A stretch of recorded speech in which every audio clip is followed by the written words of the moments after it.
In 1993, the then current British Prime Minister, John Major, gave a speech stating that single mothers were the root of all society's problems. Well, I can most likely tell you that the person I'm talking about is most likely having the last laugh in a giant castle in Scotland. Because of Joanne Rowling, my childhood was filled with magic. You might not know the name Joanne Rowling, but she's more commonly known by her pen name, J.K. Rowling, and she's the author of the Harry Potter phenomenon. To start off with some stuff about her, on July 31st, 1965, Peter James and Anne Rowling welcomed their daughter Joanne into the world. She was born in Yate, Gloucestershire, I don't really know how to pronounce it, England, and I know it's about 10 miles from Bristol. She's been quoted saying in several different interviews and biographies that ever since she was little and since she could remember, she loved to write. And she knew by when she was 6 years old that writing was the thing that she wanted to do. So throughout school, she wrote little stories, and in college, she did several little papers and stuff before Harry Potter came to her mind. Actually, in 1990 was when the first actual thought of Harry Potter kind of popped into her brain. She was waiting in a delayed train for about 4 hours. She said it was really boring, and he just kind of popped in there. However, not everything's been really easy for her. In December 1990, her mother passed away from multiple sclerosis. And ever since then, she's really had a hard time dealing with it. Her relationship with her father kind of went downhill, and to this day, it's not very good anymore.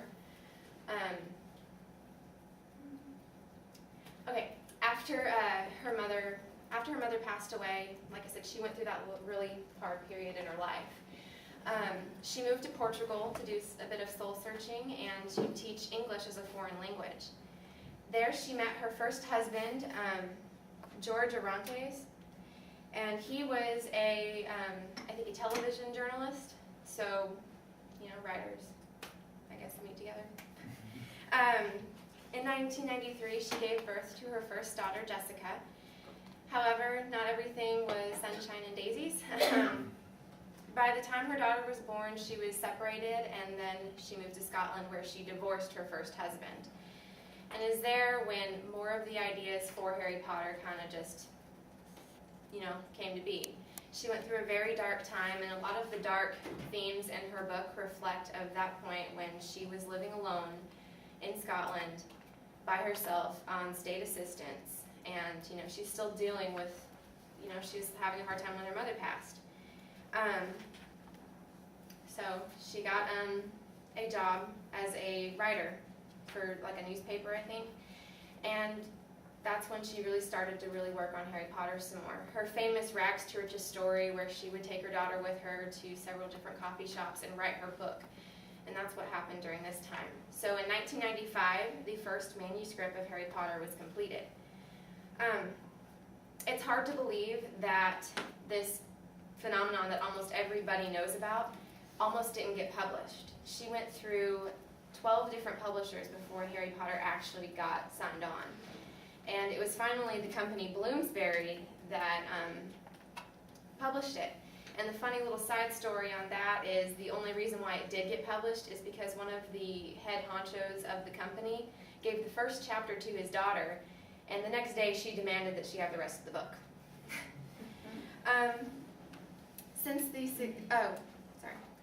After Bloomsbury published it, and all the copies from the original publication were published, it hit the United States from Scholastic Book Sources, and it exploded. And so now, that's the reason why we know her name, is she created this epic tale of this kid, and everybody loves it.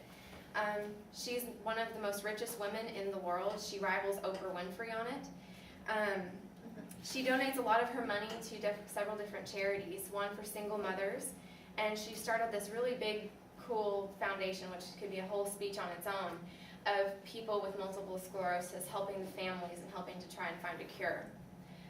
To end off on a happy note, she now currently lives in Edinburgh, Scotland. With her family, she married an anesthesiologist, Michael Murray, and they have 2 children, and so she lives there with her family, and